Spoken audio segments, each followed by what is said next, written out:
जाती है। कभी टाइटल दे दिया जाता है कि अरे देशद्रोही लोग बैठे हुए हैं, एंटी नेशनल बोला जाता है, अर्बन नक्सल बोला जाता है, ये बोला जाता है कि आप पाकिस्तानी एजेंट हैं। अभी कॉकरोच वाला ये जो पूरा आंदोलन हम देख रहे हैं उसमें भी तमाम तरह के एलिगेशन पहले दिन से हम देख रहे हैं कि बाहर से फंडिंग आ रही है। और बहुत ही शर्म की बात है कि वो शिक्षा मंत्री जिसके पास इतना वक्त नहीं है कि यहाँ मौजूद जो छात्र सो रहे हैं भरी गर्मी में उनसे आके उनकी बात जाने, वो शिक्षा मंत्री जाके ये भद्दा बयान देते हैं कि जो भी लोग यहाँ पर मौजूद हैं वो देशद्रोही हैं, वो कोई जो भी भाजपा का नैरेटिव रहा है, चाहे हिंदू मुसलमान में लोगों को फंसाने की बात हो, चाहे चाइना पाकिस्तान का नाम दिखा के लोगों को गुमराह करने की कोशिश की जाती हो, लेकिन इस देश के जो एक्चुअल मुद्दे हैं, जो वाकई में लोग जिससे परेशान है, जैसे महंगाई हो जाता है, जिसमें शिक्षा के क्षेत्र में चल रही धांधली हो जाता है, रोजगार की कमी हो जाता है, इन मुद्दों को आप सरकार को एड्रेस करना होगा। अगर आप एड्रेस नहीं कर सकते, अगर आप बेहतर चीजों को नहीं कर सकते, तो आपको सत्ता से जाना होगा। हो रहा है कि जो एक फेयर तरीका होता है, जो एक एफिशिएंट तरीका होता है किसी एग्जाम को कंडक्ट कराने का, वो करवाने में आप विफल रह रहे हैं। तांत्रिक देश में वो सरकार बनाए हुए हैं, लेकिन उन्हें अभी भी सरकार को जनता की आवाज सुनने की जरूरत नहीं है। तो ये बहुत बेशर्मी की बात है कि पिछले 5 दिनों से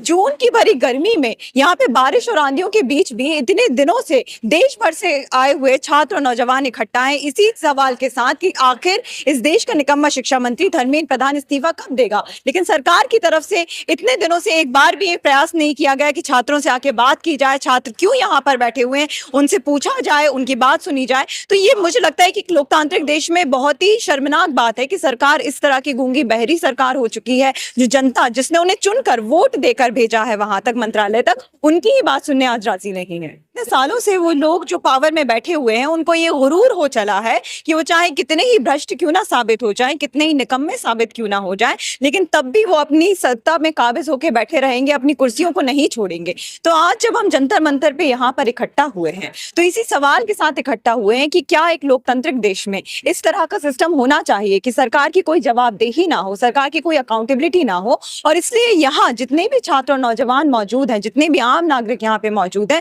वो तब तक डटे रहने वाले हैं जब तक सरकार मजबूर नहीं हो जाती, हमारी मांगों को नहीं सुन लेती, अपने घुटने नहीं टेक देती, और जब तक भ्रष्ट शिक्षा मंत्री धर्मेंद्र प्रधान अपनी गद्दी से नहीं चले जाते। कह तो रहे हैं कि यहाँ पर जो प्रोटेस्ट करते हैं देशद्रोही, मतलब प्रोटेस्ट नारे लगाते हैं, नारेबाजी कर रहे हैं, तो ये क्या सही है क्या? देखिए, आप देखिए कि भाजपा सरकार का ये बहुत पुराना राजनीति रहा है। जब से वो सरकार में आके बैठे हुए, हमने देखा है कि जब भी इस देश में जमीनी स्तर से कोई भी आंदोलन शुरू हुआ है, चाहे वो किसानों का आंदोलन क्यों ना हो, चाहे मजदूरों का आंदोलन क्यों ना हो, क्या चाहे क्यों, यहाँ पे हमने देखा कि जंतर मंतर पे ही हमारी महिला रेसलर्स यहाँ पे बैठे थे। तो जब भी कोई आंदोलन शुरू होता है, अलग अलग तरीके से उसे खत्म करने की कोशिश की जाती है। कभी टाइटल दे दिया जाता है कि अरे देशद्रोही लोग बैठे हुए हैं, एंटी नेशनल बोला जाता है, अर्बन नक्सल बोला जाता है, ये बोला जाता है कि आप पाकिस्तानी एजेंट हैं। अभी कॉकरोच वाला ये जो पूरा आंदोलन हम देख रहे हैं उसमें भी तमाम तरह के एलिगेशन पहले दिन से हम देख रहे हैं कि बाहर से फंडिंग आ रही है। और बहुत ही शर्म की बात है कि वो शिक्षा मंत्री जिसके पास इतना वक्त नहीं है कि यहाँ मौजूद जो छात्र पिछले 5 दिन से यहाँ पर सो रहे हैं भरी गर्मी में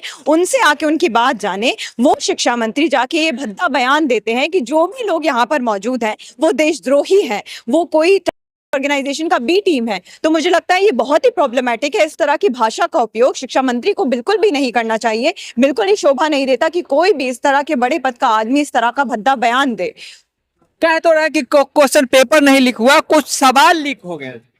ये मुझे लगता है किस तरह का एनालॉजी बनाने का कोशिश किया जा रहा है कि अगर कुछ सवाल लीक हो गए इसका मतलब ये है कि क्वेश्चन पेपर लीक हो गया। अब फिजिकल फॉर्म पेपर लीक होने और सवाल लीक होने दोनों में अंतर है, आप समझ नहीं, बिल्कुल बिल्कुल अंतर है, लेकिन उतना भी बड़ा अंतर नहीं है। अगर कुछ सवाल भी अगर लीक हो जाते हैं तो उससे क्या इंश्योर हो रहा है कि जो एक फेयर तरीका होता है, जो एक एफिशिएंट तरीका होता है किसी एग्जाम को कंडक्ट कराने का, वो करवाने में आप विफल रह रहे हैं। कुछ लोग होंगे जो अभ्यर्थी वहां पे पहुंच रहे हैं, सब इक्वल फ्रंट पे जाके पेपर नहीं दे पा रहे हैं। जो लोग वहां पे पेपर जिनको पहले से मिल गया, जिनको कुछ सवाल पहले से मिल गए, वो लोग जाके उन्हें रही टिक करके आ जाएंगे, उनके सिलेक्शंस हो जाएंगे। और वो विद्यार्थी जो पिछले कई सालों से मेहनत कर रहे होंगे, जिनके परिवार वाले अपनी जमा पूंजियों को इकट्ठा करके अपने बच्चों को पढ़ा रहे होंगे, उनको जो फेयर चांस मिलना चाहिए वो फेयर चांस नहीं मिल पाएगा। तो ये जो यही दिखा रहा है कि सिस्टम में ट्रांसपेरेंसी नहीं है, सिस्टम पूरी तरीके से भ्रष्ट हो चुका है। और इस भ्रष्टाचार को जिम्मेदार कौन लोग हैं, इस पे भी हमें सवाल पूछने की जरूरत है। वादे करने का जो तरीका है ये भाजपा सरकार का शुरू से रहा है, लेकिन हम इस की हकीकत जानते हैं। हम ये जानते हैं कि जितने भी बड़े वादे किए गए थे कि जीडीपी में शिक्षा पे होने वाला खर्चा वो बढ़ा देंगे, ये वादा किया गया था कि हम तो विश्व गुरु भारत को बना देंगे, ये वादा किया गया। बज रहा है ना मोदी जी के। बिल्कुल, विश्व भर में उनका डंका बजा, ये हमसे बोला जाता है, लेकिन हम देखते हैं कि अगर ट्रंप अगर कोई तरह की कार्रवाई कर देता है, जिस तरीके से टैरिफ रेट बढ़ाया गया, उसके बावजूद भारत सरकार ने कुछ भी अपना स्टैंड नहीं लिया। तो ये जो पूरा नैरेटिव है, या ये नैरेटिव कि भाई हम तो विकसित भारत बनाने वाले हैं, सबका साथ सबका विकास, लेकिन हम क्या देख रहे हैं कि इस देश में विकास सिर्फ हुआ है पूंजीपतियों का, अडानी अंबानी जैसे लोगों का, और जो इस देश का गरीब है, जो इस देश का किसान और मजदूर है, उसके साथ कभी किसी तरह से कोई बेहतरी की कोशिश नहीं की गई। लगातार एक के बाद एक बिल ला दिए जाते हैं, जिससे मजदूरों का नुकसान हुआ, जिससे किसानों का नुकसान हुआ, और छात्र विरोधी पॉलिसी एक के बाद एक लाई जा रही है। और अभी भी आप देखिए कि सिस्टम में कोई अकाउंटेबिलिटी नहीं है। जब एक के बाद एक पिछले 10 सालों से 89 से ज्यादा पेपर लीक हो जाता है, लेकिन सरकार की तरफ से सिर्फ वादा किया जाता है कि दोषियों पे कार्रवाई होगी, सख्त कदम उठाए जाएंगे। लेकिन अगर आपने वाकई में सख्त कदम उठाए होते तो आज यहाँ पे इतने छात्रों को इतनी भारी गर्मी में यहाँ पर आके प्रोटेस्ट नहीं करना पड़ता। तो उनके झूठे वादों की हकीकत हम यहाँ पर जानते हैं, और मुझे लगता है कि पूरे देश भर में लोग अब धीरे धीरे इस बात से कुछ जानने लग गए हैं कि जो भी भाजपा का नैरेटिव रहा है, चाहे हिंदू मुसलमान में लोगों को फंसाने की बात हो, चाहे चाइना पाकिस्तान का नाम दिखा के लोगों को गुमराह करने की कोशिश की जाती हो, लेकिन इस देश के जो एक्चुअल मुद्दे हैं, जो वाकई में लोग जिससे परेशान है, जैसे महंगाई हो जाता है, जिसमें शिक्षा के क्षेत्र में चल रही धांधली हो जाता है, रोजगार की कमी हो जाता है, इन मुद्दों को अब सरकार को एड्रेस करना होगा। अगर आप एड्रेस नहीं कर सकते, अगर आप बेहतर चीजों को नहीं कर सकते, तो आपको सत्ता से जाना होगा। मैम देखा जा रहा है कि कह रहे हैं कि मोदी सरकार में युवा हुआ या किसान हुए, मजदूर हुए, सब खुश है, तो आखिर है खुश क्या? आप यहाँ पर मौजूद तमाम छात्र और नौजवानों से जाके पूछिए कि क्या वो खुश हैं। अगर वो इतने ही खुश होते तो यहाँ आ जाके उन्हें प्रोटेस्ट नहीं करना पड़ता। अगर हमारे मजदूर साथी इतने ही खुश होते, उनको बेहतरीन वेतन मिल रहा होता, तो जो नोएडा और मानेसर में हमने देखा कि मजदूरों ने एक बड़ा प्रोटेस्ट किया, वो उन्हें नहीं करना पड़ता। अगर हमारे किसानों को बेहतरीन तरीके से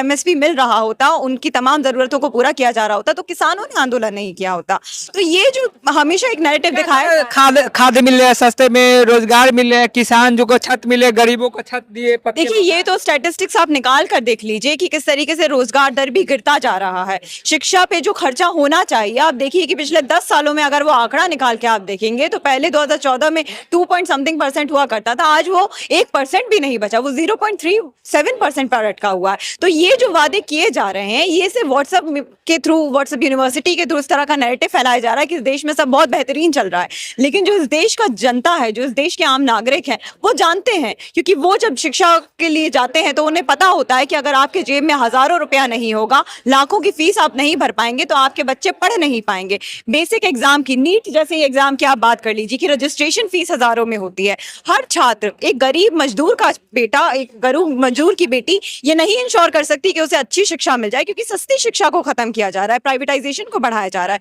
तो ये जो नैरेटिव है कि इस देश में सब बहुत बेहतरीन चल रहा है, मुझे लगता है इस नैरेटिव से थोड़ा सा इसकी सच्चाई पे बात करने की। योगी जी तो किस तरह का बयान दे रहे हैं, आप यूपी में ये डेटा निकाल के ले लीजिए कि पिछले कई सालों में वहां पे 20,000 से ज्यादा गवर्नमेंट स्कूल को खत्म कर दिया जाता है। उसी यूपी से हमें आए दिन मुसलमानों की लिंचिंग की खबरें आती हैं, दलितों की लिंचिंग की खबरें आती हैं, बलात्कार की खबरें आती हैं। तो जो सरकार अपना एक अलग से डेटा निकाल कर, जो कि पूरा फर्जी है, उसके बेसिस पे ये कहती है और लोगों से ये उम्मीद करती है कि वो उनके झूठे वादों में फंस जाएंगे, तो मुझे नहीं लगता कि इस देश की जनता इतनी बेवकूफ हो चुकी है जैसे सरकार को लगता है। हम अच्छी तरीके से जानते हैं, हम अखबारों में हर दिन इस तरह की घटनाओं को पढ़ते हैं और ये भी जानते हैं कि क्यों इन लोगों को बचाया जाता है। आप देख लीजिए भाजपा सरकार में कितने मंत्री ऐसे बैठे हुए हैं जिन पे रेप चार्जेस लगे हुए हैं, कुलदीप सेंगर जैसे लोग